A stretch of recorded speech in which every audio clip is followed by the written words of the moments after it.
आज हम 11th class इतिहास में चैप्टर नंबर 3 के बारे में पढ़ेंगे।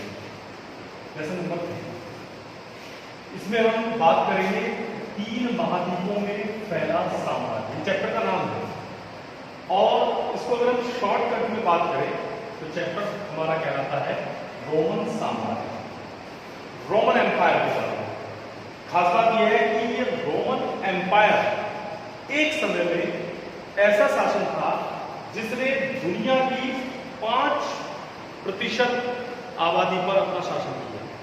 और यदि हम इसको ऐसे समझें कि आज के समय में यूरोप, पश्चिमी एशिया और उत्तरी अफ्रीका, इन तीनों महाद्वीप की बात करें तो इन तीनों महाद्वीप में रोमन एम्पायर या रोमन साम्राज्य का बोलबाला। अब सोचिए कि कितना बड़ा ये एम्पायर रहा होगा कि जिसने 3 महाद्वीपों को घेरा हुआ। इस एम्पायर की जो हमें जानकारी मिलती है वो कुछ रिटन एविडेंस है, यानी पाठ्य सामग्रियां हैं, प्रलेख हैं, यानी उस समय राजाओं के द्वारा दिए गए आदेश, उस समय की पुस्तकें, और खास है इसमें भौतिक अवशेष। इसको हम कहते हैं फिजिकल एविडेंस, यानी जो खुदाई में हमें वहां से चीजें प्राप्त हुई है, मोहरें प्राप्त हुई हैं, बिल्डिंग स्ट्रक्चर्स प्राप्त हुए हैं, और आभूषण प्राप्त हुए हैं, बर्तन प्राप्त हुए हैं, जिनसे हमें रोमन एम्पायर के बारे में जानकारी मिलती है। एक आता है वर्ष वृत्तांत।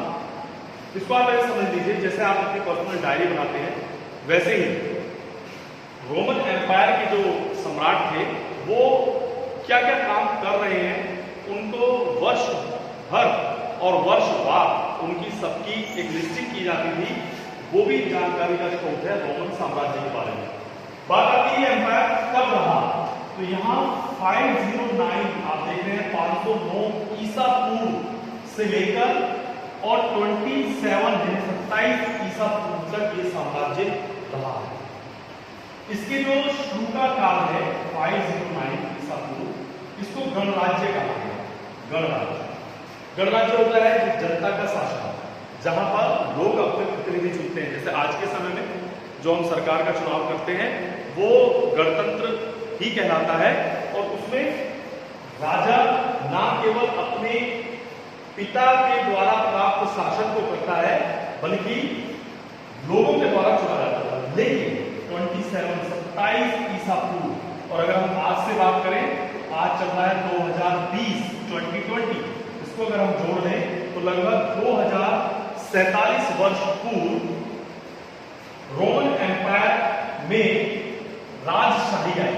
राजशाही यानी कि एक व्यक्ति ने पूरे शासन को अपने कब्जे में कर लिया, और गणतंत्र जिसमें जनता अपने शासक को चुन रही थी उसको उखाड़ फेंका, या कहें सत्ता का तख्ता पलट कर दिया।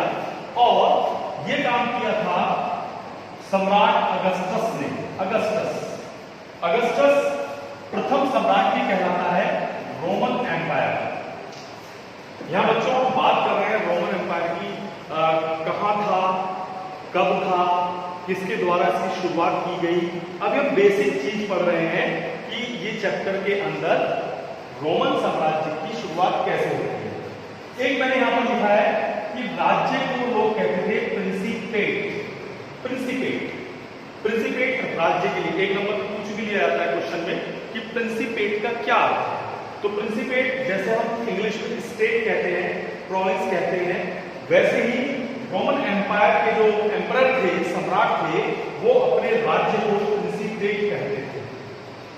रोमन एम्पायर में सबसे अगर कोई बलवान था, या हम कहें कि राज्य के अंदर सबसे शक्तिशाली कौन है, तो हमें 3 नाम मिलते हैं। एक सेना, दूसरा सम्राट, और तीसरा अभिजात वर्ग। तीसरा है अभिजात वर्ग। अब ये अभिजात वर्ग क्या है?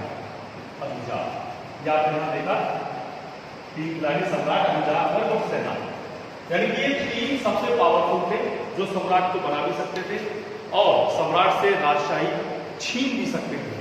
इन तीनों का रोल सबसे ज्यादा रहता था। अब इनको अलग अलग मंत्रालय भी कह सकते हैं।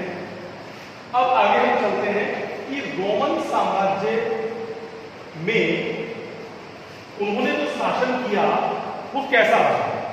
प्रथम शताब्दी और द्वितीय शताब्दी में जो शासन रोमन एम्पायर का रहा वो शांति, समृद्धि और आर्थिक विस्तार का, यानी खुशहाली रही।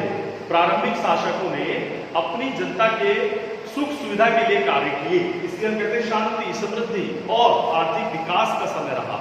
लेकिन तृतीय शताब्दी तनाव भरा था।